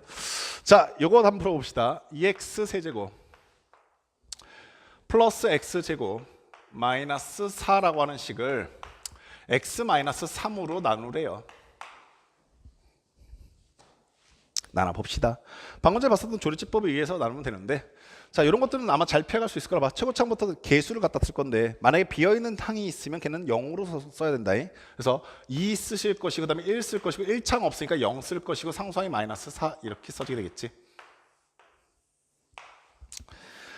자, 그 다음에 이 자리에 얼마를 갖다 씁니까? 라고 하시면, 이 자리에 얼마 갖다 씁니까? 라고 하시면 나중에 이제 인수분해 들어가기 시작하면은 보통 이 값을 우리가 유추하게 되잖아.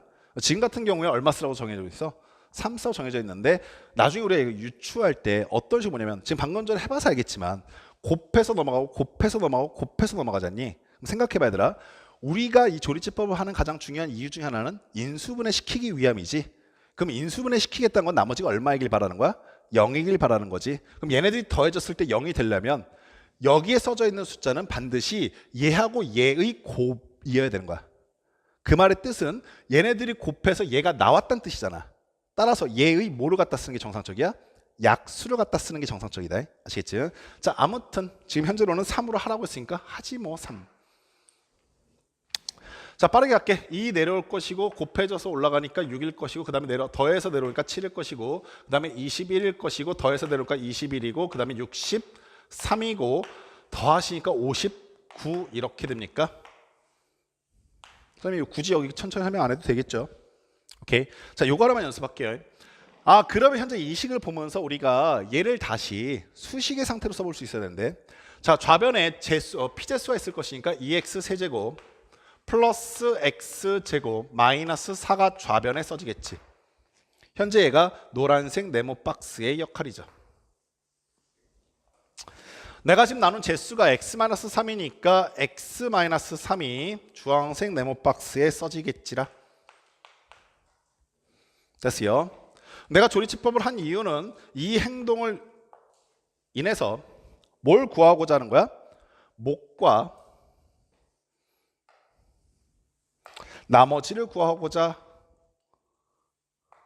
함 아닙니까? 맞지요?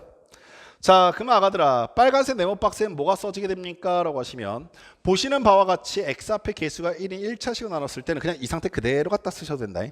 그래서 여기 얼마 들어옵니까? 라고 하시면은 상수항 1차, 2차니까 2x 제곱 플러스 7x 플러스 21이라고 쓰시면 되지. 나머지를 얼마 쓰면 됩니까? 하시면 59라고 쓰시면 그만인 거야. 여기까지님. 자, 근데 하나 주의할 게, 자, 2x 세제곱 플러스 x제곱 마이너스 4를 이번엔 2x 마이너스 6으로 나누고 싶대. 예진아, 에어컨 꺼라. 유진이가 조금씩 피곤해한다. 피곤할 거야. 그리고 유진아, 선생님 수업 시간에 졸리면 뒤에 가서 저 기다리 책상에 서서 수업 들어도 괜찮아. 알겠지? 너무 힘든데 고려하고 있지 마. 자, 그럼 아까 전과 똑같은 상황이지. 개수 따시면 보다시피 2, 1, 0, 마이너스 4까지 똑같아. 그리고 여기다 갖다 쓸 숫자 역시 똑같아.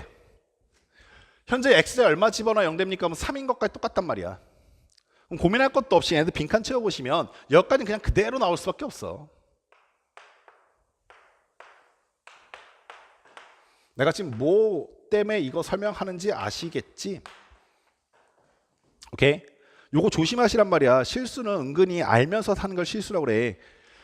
x 앞에 개수가 1차식이 아니었을 때 어떻게 됩니까? 라는 얘기인데, 요때는 얘들아 식을 한 번씩 써보면서 반드시 인지하셔라. 그리고 뭐 중간고사 때야 우리가 좀 잠깐 그래 경험상 이랬어 라고 하면서 바로 넘어갈 수도 있지만 그 이후 상황도 항상 대비해야 되니까 항상 식을 써보면서 그걸 빨라지게끔 바꿔야 돼. 좌변에 있는 식이 뭐가 됩니까? 2x 세제곱일 것이고 그 다음 플러스 x제곱일 것이고 마이너스 4인 것까지는 똑같잖아. 이게 지금 노란색 네모 박스인 것까지는 똑같단 말이야. 근데 뭐가 달라지기 시작했냐면 주황색 네모 박스가 달라지기 시작했지. 그리고 빨간색 네모 박스의 값이 나올 것이고 그리고 녹색 네모 박스의 값이 나올 것인데,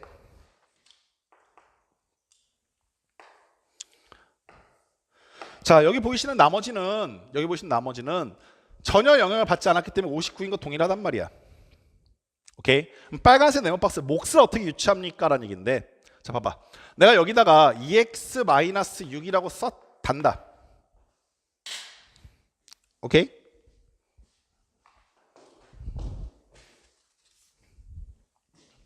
그럼 빨간색 네모 박스는 어떻게 써야 됩니까? 라고 하시면 잘 봐. 여기 있는 걸 그대로 갖다 먼저 써. 오케이? 그러면은 2x 제곱 플러스 7x 플러스 21이라고 일단 썼지.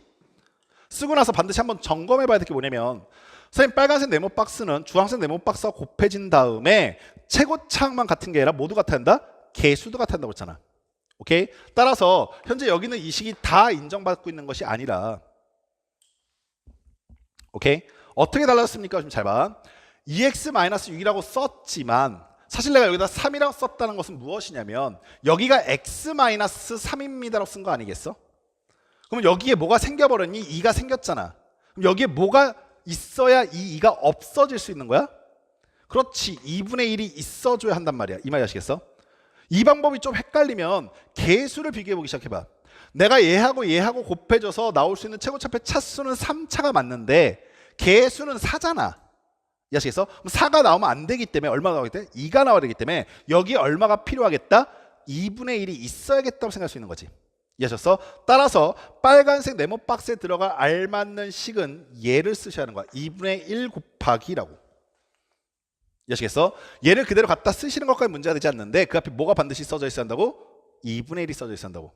그래서 너희들이 보통 푸는 문제집이나 혹은 뭐 여기 있는 그 정석도 이렇게 많이 정리했는데, 만약에 여기 있는 이 새끼의 몫을 QX라고 한다면, 오케이?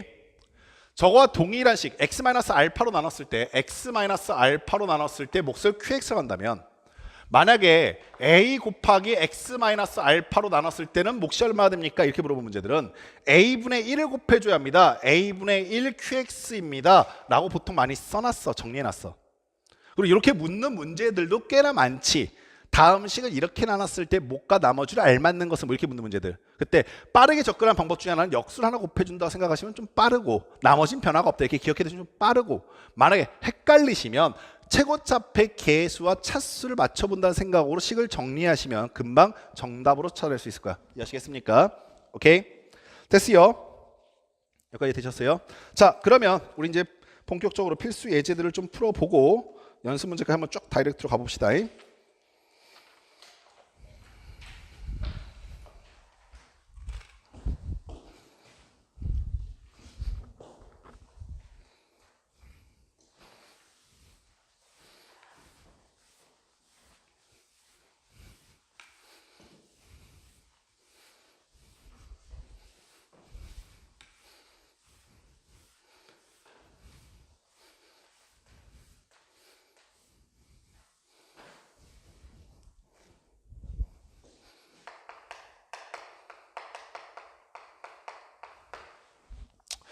자, 필수 예제 1번 문제 보시면요.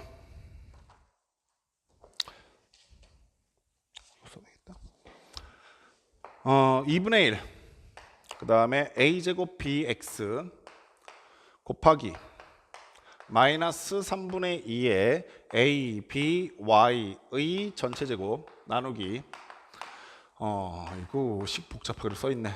3bxy 분의 4의 전체 제곱의 값을 정리해달래요. 하죠 뭐. 자, 우리 아까 전에 배웠었던 거니까 빠르게 좀 적용해 봅시다. 일단 숫자부터 할게요. 처음에 2분의 1이 있을 거고요. 그다음 곱하기, 부호, 마이너스 3분의 1인데 제곱할 거고, 여기는 4가 있는데 양수죠. 그러니까 어차피 부호는 양수입니다. 여기는 마이너스 3분의 1을 제곱하시게 되면 3의 제곱분의 2의 제곱이 하나 등장할 것이고, 여기는 3분의 4의 제곱의 역수니까 곱하기 4의 제곱분의 3의 제곱이라고 갖다 쓰시면 일단 숫자는 끝났네. 문자 한번 쭉 훑어보니까 a, b, x, y 사용됐어. 그래서 a부터 갈게. 자, a 입장에서 첫 번째 2개 있을 것이고, 그 다음에 여기서 제곱 나오는 거 더 할 거니까 2개 더해질 것이고, 여기는 a가 없으니까 a는 끝.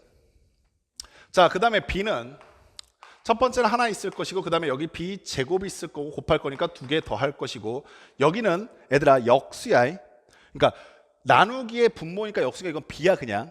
아시겠어? 그 b 제곱이니까 더하기 2개 이렇게 되시면 되지. 자, 마지막은 아니구나. x는 어떻게 됩니까? 그러시면 첫 번째 하나 있을 것이고, 그 다음에 두 번째 x 없고, 여기는 x의 역수잖아. 그러면 나누기 x 분해니까 이거 그냥 x야. 거기서 플러스 2라고 쓰시면 되지.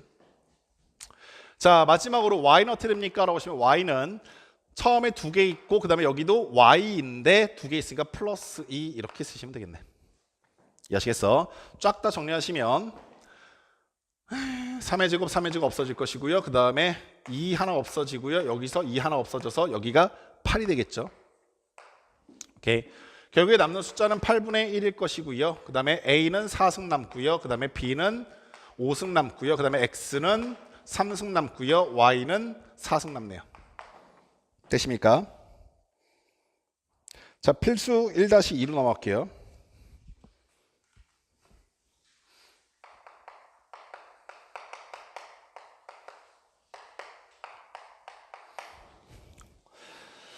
자, 다항식 fx가 있는데, fx란 다항식을 책을 안 들라고 했는데 안 들 수가 없다. fx란 다항식을 봤더니 4x 세제곱, 그 다음에 마이너스 5x 제곱, 그 다음에 마이너스 7x, 그 다음에 플러스 3이라고 되어 있대. 자, 이 fx를 어떤 걸로 변형하냐라고 하는 게 첫 번째 문제냐면, 이 fx를 a 곱하기 x-2의 세제곱 더하기 b 곱하기 x-2의 제곱 그 다음에 C 곱하기 X-2 그 다음에 더하기 D꼴로 변형했을 때 A, B, C, D의 값을 구해달라라는 문제입니다. 자, 어떻게 변형하면 됩니까? 라고 하시면 굉장히 간단한 아이디어인데 내가 여기 앞에 있는 노란색 밑줄식 세 가지를 봤더니 X-1을 공통인수로 하나씩 갖고 있잖아. 그래서 X-1을 하나 묶어내시게 되면 남아있는 게 노란색 네모 박스로 묶일 것이고 그 다음에 D는 바깥쪽에 떨어져 있겠지. 여기까지. 자, 그럼 아가들아, 현재 이 식을 이렇게 해석하는 것이 가능해지는데 fx를 선생님 좀 빠르니? 괜찮아? 갑자기 내가 막 애들 보니까 바쁜 것처럼 fx를 x-2로 나눴더니 몫이 노란색 네모 박스고 나머지가 D다 이해하시겠어? 오케이. 자, 따라서 D값 구하는 것까지 별 문제가 없지. 어차피 지금 우린 얘를 1차식으로 나누려고 하니까 조리제법 빠르게 쓰면 되는 거 아니야. 그래서 조리제법식을 이용해서 구해봤단다.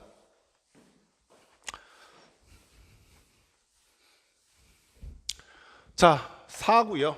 그 다음에 마이너스 5고요.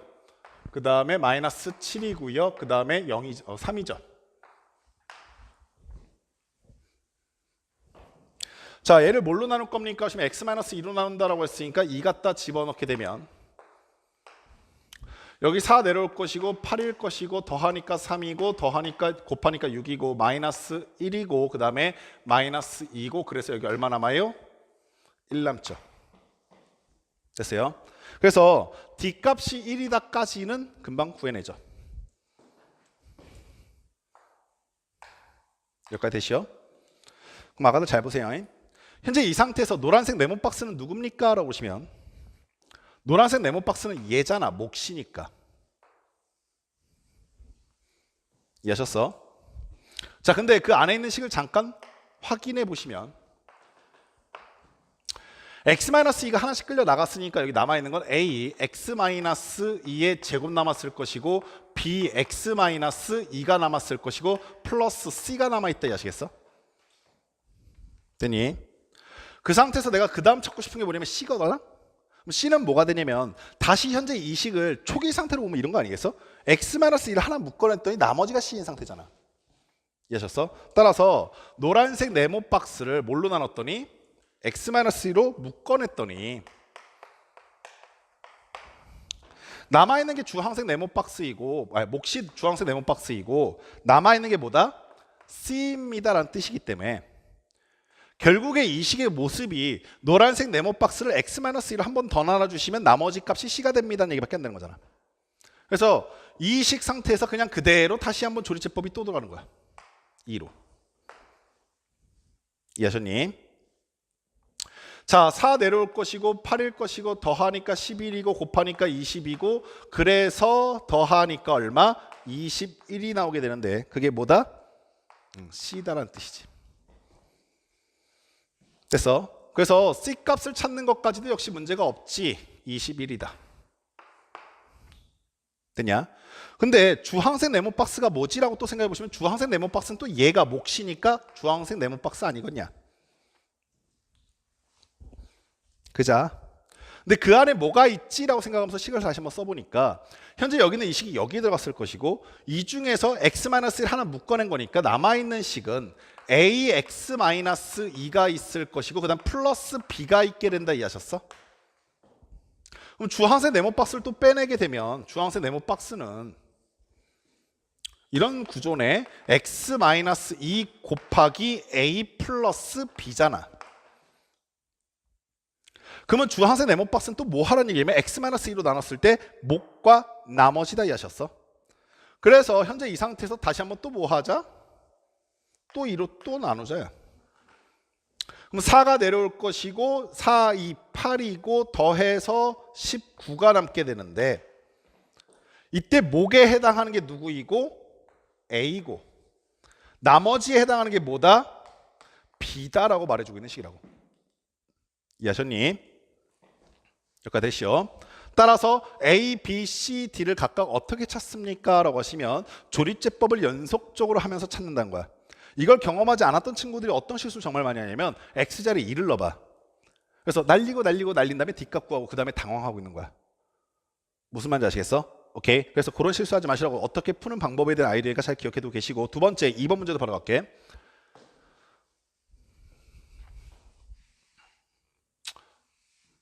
아이고 여기 지우면 안 되는데.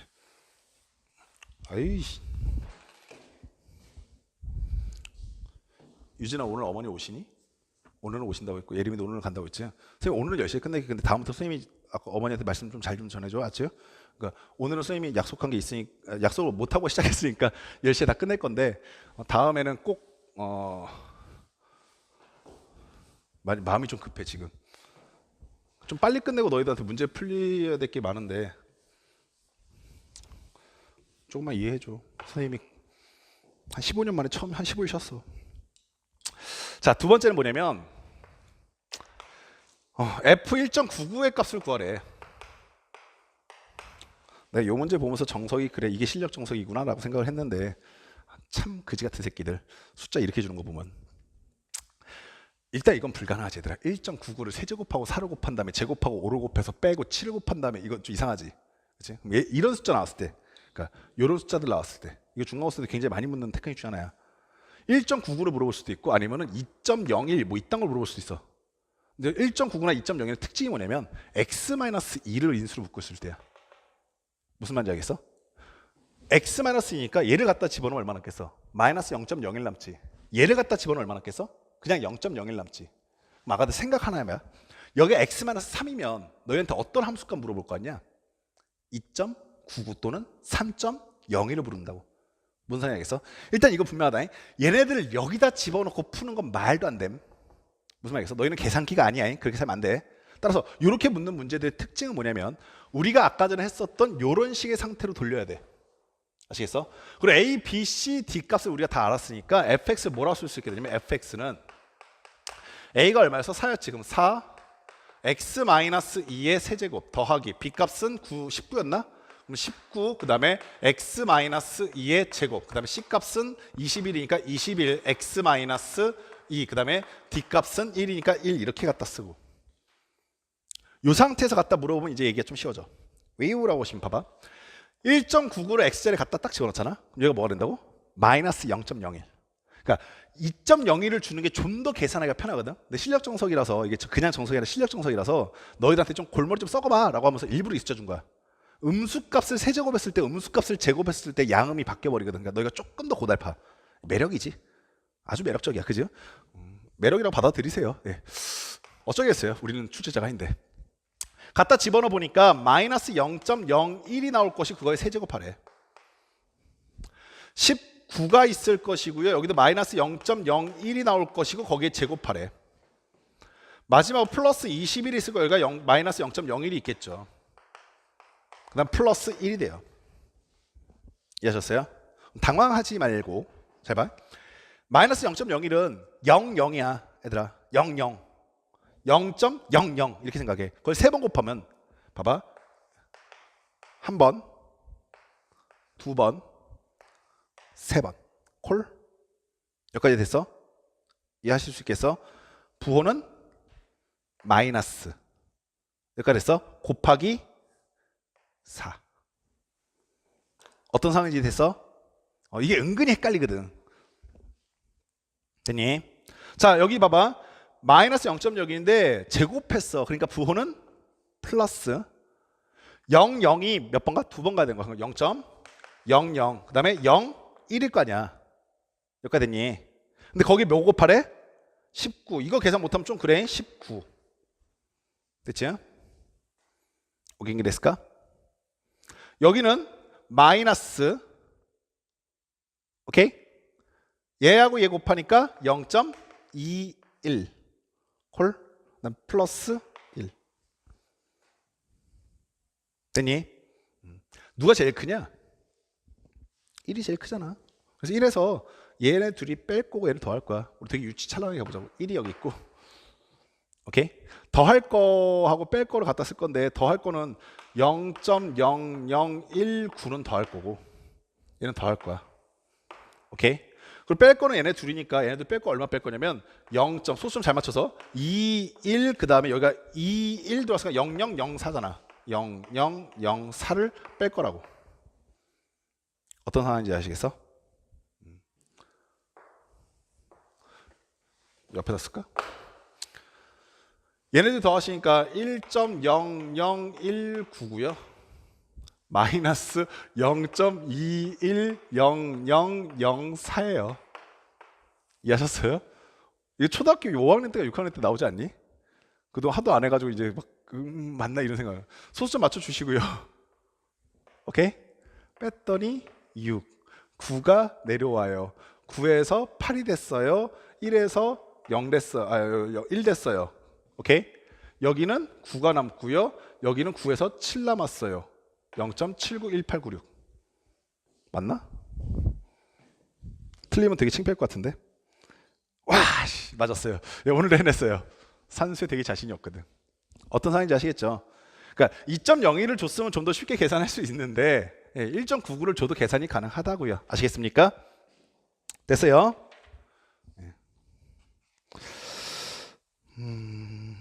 곱셈 공식 확인합시다.